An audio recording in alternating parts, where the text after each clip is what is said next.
Et alors, donc, comment se porte votre pays, la République démocratique du Congo? Bon, le Congo va très mal au niveau social, au niveau économique, malgré ce qu'on nous chante comme chiffres au niveau de la croissance. Vous allez encore dire que ce sont des chimères? Je crois que c'est des chimères. Vérifiez-le auprès des citoyens.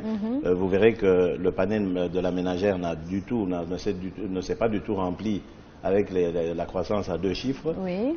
Les emplois ne sont toujours pas créés. Mais a priori, il y a eu une évolution ces dernières années. On est passé de 60 à 40% de taux de chômage. Vous ne l'avez pas ressenti? Mais ce qui est étonnant, et d'ailleurs c'est pour moi une performance extraordinaire de ce gouvernement qui arrive à donner des chiffres comme ça sur base de rien, parce que l'administration ici c'est connu.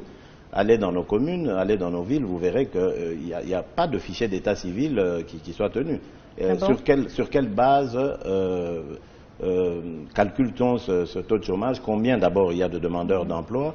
Combien sont formés? Donc quels sont les emplois vous, par exemple, vous n'avez disponibles? aucune idée du taux de chômage dans votre pays? Non, mais c'est impossible à savoir. Nous ne savons déjà pas combien nous sommes Congolaises et Congolais. Donc c'est très difficile de dire qui sont demandeurs d'emploi et combien d'ailleurs d'emplois il y a de disponibles. Ça aussi, il faut le savoir. Donc je crois que c'est de la poudre aux yeux. Il n'y a pas d'études, il n'y a rien de fait pour... C'est de la poudre aux yeux que nous jette ce gouvernement pour des besoins de propagande personnelle. Il a besoin de faire de la propagande, ce gouvernement? Ben oui, je crois qu'il y a une concurrence farouche entre membres de ce qu'ils appellent la majorité présidentielle. Ils aspirent tous à devenir Premier ministre, donc celui qui est là essaie de faire le plus grand tapage possible pour se faire remarquer, mais ce n'est pas vrai. Demandez aux Congolais, vous verrez que le pouvoir d'achat, ici, il se réduit au contraire. Au fur et à mesure que la croissance augmente comme on la présente, ben, le pouvoir d'achat, lui, il se réduit. Mais pourtant, même le FMI, par exemple, a reconnu que le Congo avait fait des avancées en matière d'économie, par exemple, stabiliser son économie, son taux d'inflation. Ce qui est vrai, ça, ce sont des objectifs faciles à atteindre. Facile? Assez facile quand même à atteindre. Il suffit d'avoir une certaine orthodoxie au niveau des finances, par exemple, du contrôle des flux financiers pour arriver à certains chiffres. Mais moi, je dirais, ce qui m'intéresse ici, moi, c'est la population, c'est le devenir, le ressentir de cette population.